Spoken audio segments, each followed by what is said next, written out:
So when you check in and when you drop off, that's when you're gonna pick up your pre-sale pass. They will give you the appropriate pre-sale pass, whether you're a team member, an RSS staff, or a consignor. If you're a perfect consignor, you're also gonna get one of these power play passes. And now we're gonna show you how this works.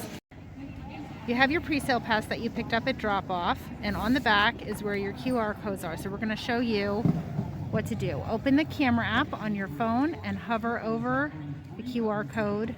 It'll pop up and prompt you to get your tickets on Eventbrite. So you'll go into Eventbrite. This is where you'll register for your ticket,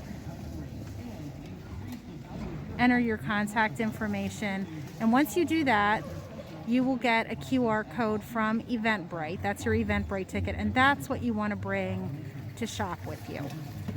Not this card. This card is used to get that. So there's one QR code here for a team member or consignor, a friend pass, and then your 50% off pre-sale pass, and they all work exactly the same.